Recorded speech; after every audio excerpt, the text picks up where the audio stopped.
Jeez, I'm Denver, half man, half amazing, born again man farm.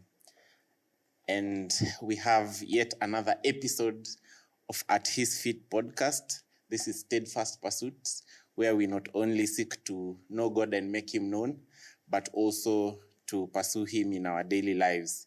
And today we have a wonderful panel with us. Today, testosterone max, pro max. So tutaanza na on my left, tajiintroduce and then we go to my right. So yes, tajiintroduce to our audience. What's up, everyone? My name is Amon Kurgat. It's a pleasure being here today. Hapo sawa. To my right. Full man. A full man. A full human being. Brian Ochengo Nyango, born again. Glad to be here. Hapo sawa. So today we have a wonderful topic with us that these two brothers will help us to dissect. Na leo tunaongelea friendship. So we hope it will be a friendly conversation. We will try as much as possible to fire shots. So walk with us in this journey. So anyone can respond to this. So maybe tukianza to like from the top. When we wanted to have this conversation on friendship, we were focusing primarily on intentional friendship. And of course, in the course of the podcast, we will also be talking about even general friendships as people are used to. So maybe nikianza na where I'm on, when you hear about intentional friendship, what comes to your mind? I think for me, intentional friendships are, I think it starts first with the deliberateness. The deliberateness of, first of all, selecting a friend, and the deliberateness of following up, the deliberateness of actively wanting to know more and to basically see the other person be a better version of themselves, like someone you want to see grow and someone you also want to be accountable to as a friend, because I believe it says in Proverbs that there's a friend that sticks closer than a brother. So I believe that is the epitome of what intentional friendships are. So sasa umesema kitu on selecting friends. So do you like sit down and say, like unaanza ku profile watu and then identify ule mmoja, I want to be intentional to make him a friend or make her a friend? Is that what you mean? Ama maybe in the course of your interaction, one person stands out and you decide to go through the journey of friendship na I think it's not really something that you might even knowingly know that you're selecting someone. I feel like for me it has been subconscious. It's the way you two relate. It's the way you two interact in different, like on a different level rather, where you find that you share common interest. You find that you have a common goal. So it's like you're finding someone who is on the same journey as yours and just walking that journey with them. Brian, so yes. There's no point in you have to propose to someone to be your friend. No. For good friends, you don't propose. Good friends, you meet them on the way. Ina happen too. Yeah, because unaweza propose German, but see, you putting out a proposal. Hey, Jama, can I be your friend? That will be weird. Weird. That one will make it feel like we are signing into a business contract. Yeah. Oh. Yeah, so at least when it's mutual, you guys won't struggle keeping along. But when we agree that I want to become your friend, you'll always be at a pressure of trying to do everything because we had agreed. So it's like a contract. You're working on a contract. But when it's mutual, it's a bit easier for you guys. Na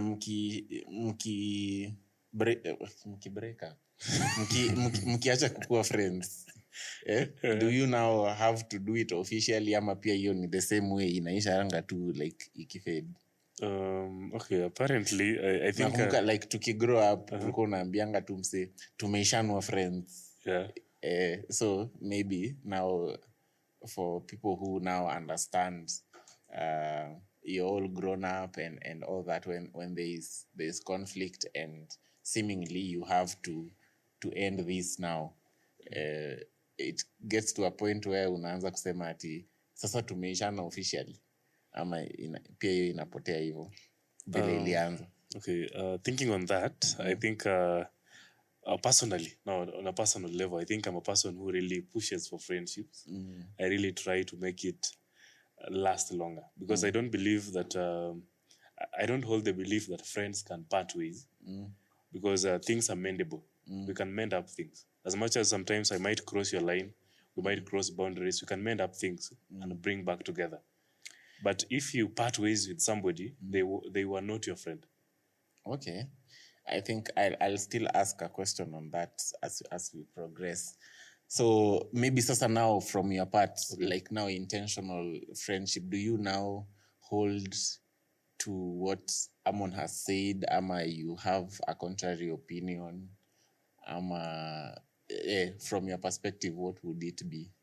Okay, I don't know whether they mentioned this. He's talking a bit silent. For me, intentional friendships is just trying to make the other person better. Because as friends, we are here to hold one another. Because that is generally the definition of life. Life is all about supporting the other party. So once you have somebody around you, you'll purpose to make them better. You'll purpose to make them grow as an individual, as you also grow. Because it's nice to just have a purpose and a focus in life. Okay. Based on chenye amesema tu,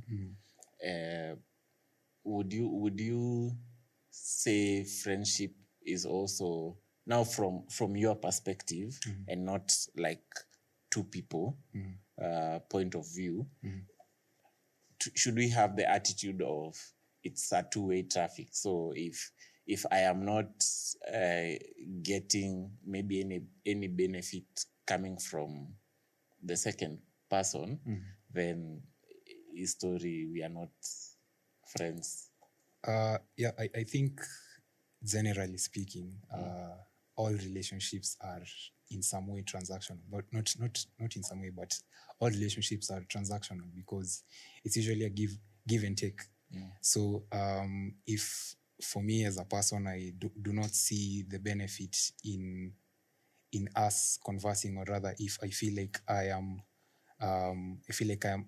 doing too much more than what the other person is doing, I feel like it is natural for us humans to take a step back, because then you know, when something like that happens, it is human nature to feel like you're being sidelined. And so I feel like, yeah, if for something, for friendship or for any relationship to be sustained and to actually grow into something, to continuously grow, there has to be a give and take. And I know it sounds bad when I say give and take, but it's just what it is. It doesn't have to be you know, the big things like money and such, but it's just it's a give and take naturally. So it's not like it's draining on one part and feeling on the other. All right.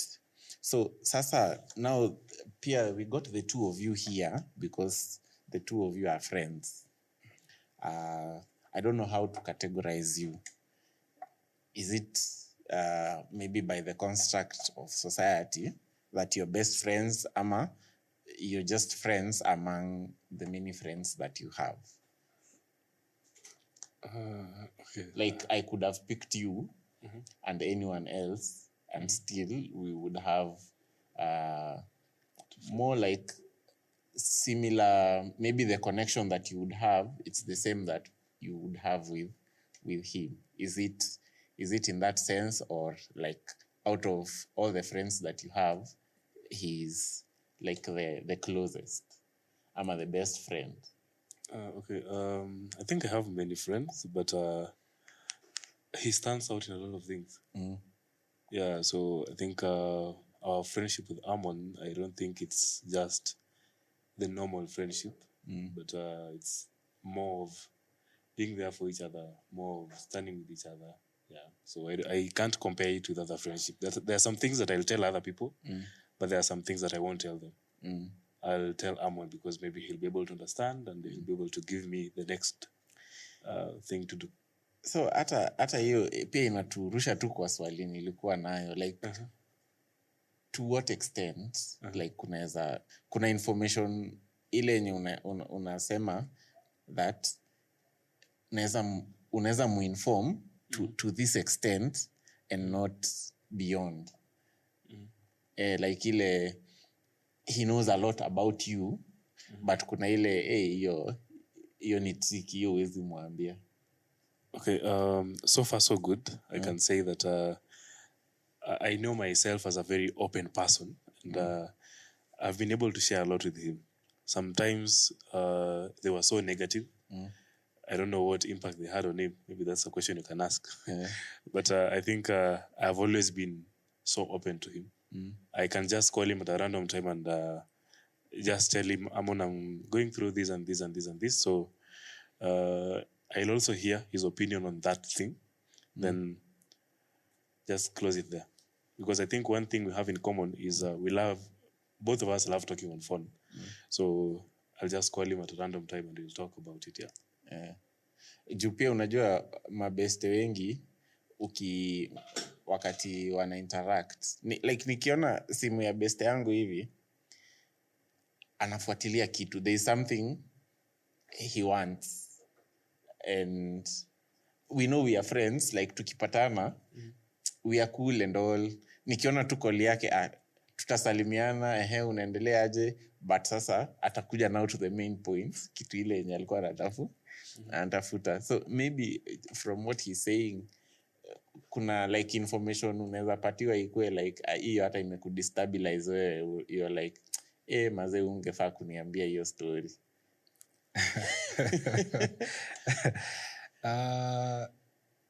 Ama kama pia wewe kuna unaweza enda tu up to this extent, hii ingine ni TMI. So Brian vile amesema, for him he's an open book. He like everything that happens in his life, rest assured someone must know. Hata kama maybe si mimi, someone must know. So I feel for me like what when he calls me and ananiambia he tells me like whatever is going on in his life. For me, I'm not usually like si chukuliangi vibaya. Mi niko easy tu. Mi nakonga easy, so mi sinanga pressure. So when you see your open book? Me I'm not really an open book. Haujafika hapo bado. So sasa kuna dem ashai kuja katikati yenu? No. We have different tastes. You could have different tastes, but ile you guys are cool and all, but sasa maybe because uko na dem ama yako na dem, inakaa ni kama sasa ubeste yenyu kidogo iko shaken out of the fact that you have ladies in your life. You know the thing about boyfriendships ni kuna like kuna this sort of mutual respect yenye tunakonga nayo si ukiwa na mwanzi wewe fanya mambo yako na haita to affect in any way, because whatever you guys have and kitu yenye like friendship yetu ni two different dynamics. So me amekuwa na mwanzi for quite some time na bado tuko fiti tu.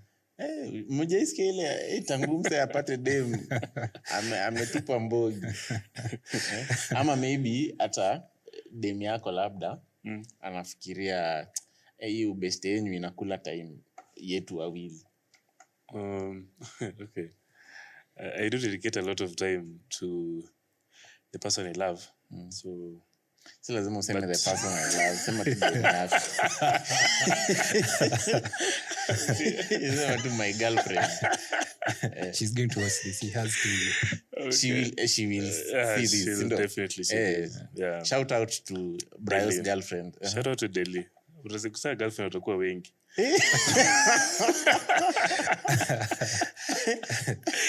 Yeah, okay, definitely. She knows about our friendship. And she has never been against it at any point. And as much as there's that demand of time and attention and everything, I personally take it as an initiative to create time to call Amon and, have a chit chat for 30 minutes. So then, yeah. Okay. And I think it's honestly something good yenye. Kama anajua Amon is a close friend of yours. Yeah. Pia mkiwa na noma, anaweza tafuta Amon. Maybe kupata nini shida ya best, even though najua Amon atakutetea most of the time. So kuna kwanga, unajua pia sana wanaume mmekuwa mabeste mpaka kuna zile jokes mko nazo zenye ni jokes na zinaweza enda over the top. So nyi mshaifika hiyo point yenye you're feeling like hizi nini zenye tuko nazo, either hata tuseme jokes, maybe the way you know each other, kuna zile vitu zenye mnadu you feel like hii haija glorify God, and somehow maybe wewe umeiangalia in hindsight, sio in the moment. In hindsight you feel like what we have done haija glorify God, but haikukuuma vile, like you feel like ni part of life. Maybe to throw shade. Throw shade at maybe some exes. Ongeza sauti. Throw shade at some of the exes. Na unajua saa zingine una speak out of emotion, alafu baadaye nimesikia siku hizi kuna kitu inaitwa post-yap clarity. Post-nap clarity. Post-yap. Post-yap. Yap clarity. Yap sasa ni ya kuongea. Yap ni kuongea. Yeah, post-yap clarity. So after baadaye ndio inakuhit sasa huko. Una cringe mbaya, I think that's like you should have done better. Yeah, you should have. We should be cautious with our words. So I think ndio kitu moja yenye I think ndio one of them. Yeah. Post-yap clarity yako ni gani? Okay, I'm so easy on a lot of things. I only get mad once a year. Yeah. And I'm hoping itaisha. It was 0 once a year. It was 0 per year. I rarely go to those extremes. Because I think most of the time, unless tu ni Arsenal imepigwa, inaweza mlemea kidogo. Of which ni rare. So ni kama wewe ndio unaumianga most of the time. Mfano sit. Pole. Sorry. Yeah, so I don't think if I've been in such extremes, but in most occasions, I think the latest time that we talked about God's word, I was telling him to download some Spotify stuff so that he can do a follow-up. So I always try as much as I can that our first goal in our friendship was Christ. Mliset hadi goal. Nauliza tu. Unajua wengine wanakuanga tu mabeste. Subconscious. Subconscious. We didn't set it that we have agreed on this. So Christ being the center of it. So I've always been trying as much as I can to ensure that our friendship glorifies Christ. Yeah. So I don't think kama tumejipata in that moment of hapa naye tumejicheza. Because we don't go to such extremes unless we are going to an extreme of going to mission work. Yeah. But I think pia venye amesema, sometimes you can speak and you think all is well. Yeah. And then sasa ukianza kupata hiyo post up clarity, maybe unaweza jicheck we mwenyewe. You're like, it may not necessarily be the two of you, you're sitting down and you're like, hatukufanya poa. But maybe individually tu ukiwa within your closet, you're like, hey, hapo hivi I should have done better. Yeah. So in such circumstances, not even in such circumstances, so maybe now as friends, and as you had alluded to the verse that a friend that sticks closer than a brother, should you always aim to glorify God within your friendship? Ama it's something that ina come out like as a fruit, ile now people can look at the two of you and say, by the way, hawa wase wawili ubeste yao ni ina glorify God. Ama do you now sit down and intentionally mnaanza kusema, by the way, hii friendship yetu, goal number 1, number 2, number 3. So I don't know what's the rationale.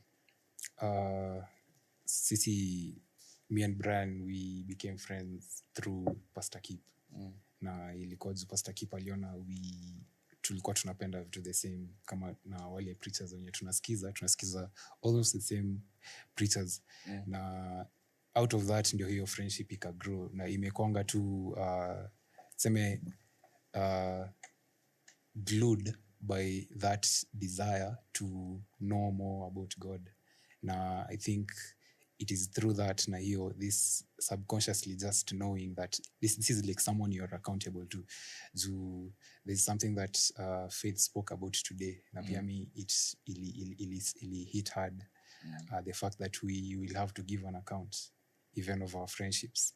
And so it goes to show that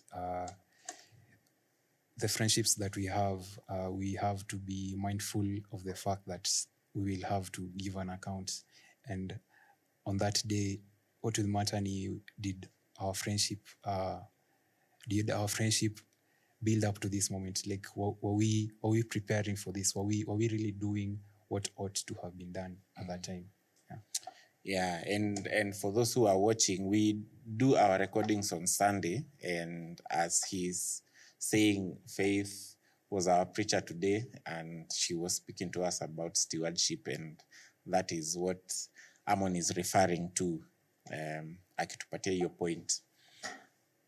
Okay, so how long ago was that, like the way you mulikuja kupatana? That was at the start of 2023. 2023. Yeah. So, Brayo, within hiyo time yote, hadi sahi, maipata conflicts? No. Amjai? I haven't experienced any, unless it is silent conflict. But I haven't Cold War. But I haven't experienced any since then. Because now my question would have been, how do you now like solve conflicts between the two of you? Because I am of the opinion that most of the time men wakikasirikiana, like mmekasirikiana kabisa, mnaweza patana tu mfanye tu kazi, kama ni kazi inawaleta pamoja, you will do the work and go home. But most of the time kusolve conflict between men inakuanga a little bit hard. So how do you foresee handling conflict between the two of you? Okay, maybe I can give a realistic example. There's somebody who wronged me some weeks back. Aliniblock na nilikuwa nimefika Thika man. Kuchukua mizigo fulani muhimu sana. So I never took it that personal. I said, okay, it's fine. I wasted time to come here, but it's okay. So I was patient to wait for him to call me back. And indeed he called.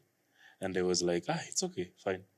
So me, I'm a bit easy on giving up to a particular conflict for the sake of my peace, because I think the book of Galatians 5 verses 22, we get to see the fruits of the Holy Spirit.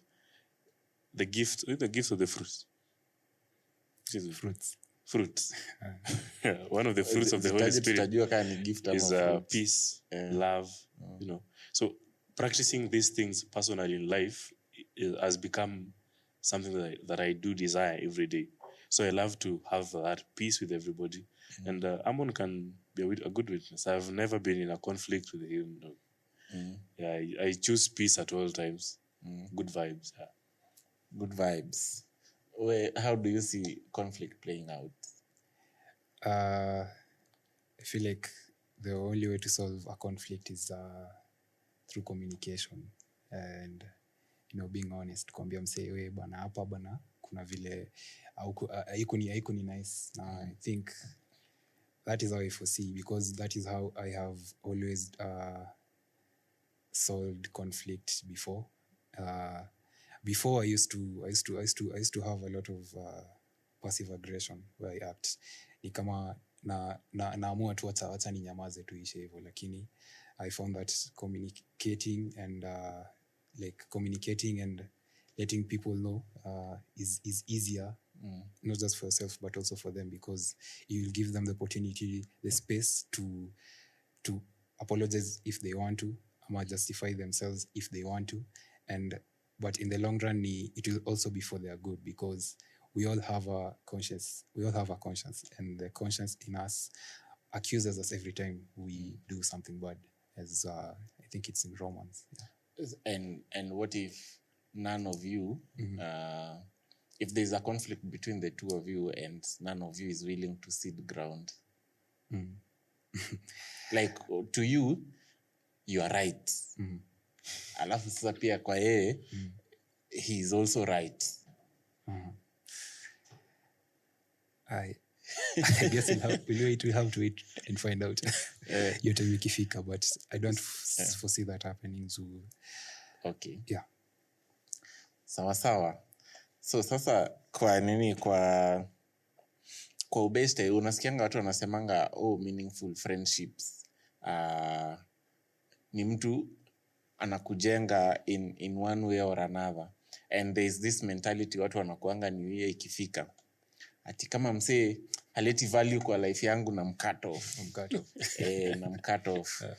So like generally now regarding friendships, is this like an attitude that we need? Because hata motivational speakers wataanza kukuambia tu just assess your life, and there are people who like suck out the energy out of you, and you need to let them go. Look for someone who is of value and plug in. I don't know now, general friendships. Is that how it's supposed to play out? Na nikiunganisha na swali ya kwanza yenye nilikuwa nauliza ile ya ati do you now identify people and you set out a mission that by the end of the month these 4 people will be my friends. Hiyo unasikianga ati if you make 5 millionaires your friend, you will be the 6th one. I think first of all there's like the pro of that ideology, and there's also the con of that ideology. The pro of it being, yes, you will grow, but the con, I feel like the cons outweigh the pros, because the friendships that you might end up creating because you unataka kukua best ya umse na umemtarget ni haitakuwa an honest bond, an honest relationship, no matter whatever you like, however you may try to fabricate it, haitakuwa genuine. I feel like genuine friendships huwa zina stem out of like a subconscious connection. So yes, there's a part of you letting go of people who are not beneficial to you. I'm sure we have all done that, and that does not happen. It happens naturally because we know that two people cannot work together if they have not agreed. So if you and that person do not share a common ideology, in the long run mtaanza tu fall away tuna itakuwa tu natural. I don't know if there's that need of fast tracking it. Sometimes fast tracking it italeta a lot of aggression on their side. Mtu atasema unaringa and stuff, na pia italeta some sort of pride, which is not what we are trying to get at. It will be better if it is just natural. Yeah, that is my thinking. Yeah, sawa Brayo, wewe unakaa mtu wa kupinga hii story. Acha nikuulize tu ndio tusikie your opinion live on camera. Controversial. Mtu anaweza kuwa na best friend dame jamaa. Yeah, the last time I was asked such a question, I said no. Yeah, because just as Amon has said, and keep in mind everything you have said, like in apply between now the two people. Yeah. Okay. First of all, the reason why I'm saying no is ladies are more of emotional beings. Yeah, we will become friends. We will be good friends. But there's that level in haizifika. Haizifika ya kuwa friend. Like, for example, where I am with Amon, there's kuna vitu we will share yenye naweza mwambia and it won't go well with her. There are some lady things that she needs a lady friend to tell. So like which one? For example, okay, now what do ladies talk about? Okay. With the assumption that you know chenye wanaongelelea. Okay. Ama even for the man, like what can't you talk to the ladies about? For example, I'll just use an example that I used initially. For example, if I have a STI. Or if you have an STI. Yeah, for example. Gonorrhea and all. Not gonorrhea and all. Okay, only gonorrhea. Yeah, for example, how can I be able to tell her? She's my best friend, yes. I need to go to hospital. Now, how will I be able to tell her? Because nowadays, these diseases are not transmitted only by sexual activities, but also if you're using these, especially zicho kukalia, it's easy for you to transmit a disease. So if you get one through that, how will you be able to tell them that maze, imenipata? It will be so comfortable for me to tell Amon because he's my best friend, natanipeleka hadi UC and it will still be okay. Amon unaweza kuwa na tabu kuambia demo kona STI. Lady best friend. Mi nimekuwa na lady best friends before. Nimeanza kushtuka. Nilikuwa nadhani unataka kusema nimeikuwa na STI. Na ilikuwa so transparent. Ilikuwa like kama a brother sister relationship, lakini ilikuwa more than that. Na at that point in life, vitu tulikuwa tunashare zilikuwa close to that, so I feel like mimi, but sahi sijui but maybe at that time I would. Ni vile pia thinking about it sahi na hii vile tunaendelea ku grow. I don't think I'm not even thinking about myself. I'm thinking about maybe her partner. Sahi wewe huwezi kubali kudate mtu akona chali best friend. Huwezi kubali kudate dem akona chali best friend. So for the safety and the security of huyo msee, I don't think there's need for that. Okay. Yeah. Brother, I'm unaogopa you will fall in love. Okay, honestly, several it has happened. Hey. Yeah. Emotions work funny. Yeah, there's a friend of mine. We became good friends. We used to walk a lot together. On several occasions, we ended up, Dating. No dating. Or having sex. No, we only kissed and kissing randomly. Kissing randomly. You kiss randomly. Unajua demu yako anawatch hiki. Umesema atawatch. But hiyo ni before akumeet kama demu ya Brian na watch. He's a changed man. He's a changed man. I hope he also kisses you randomly.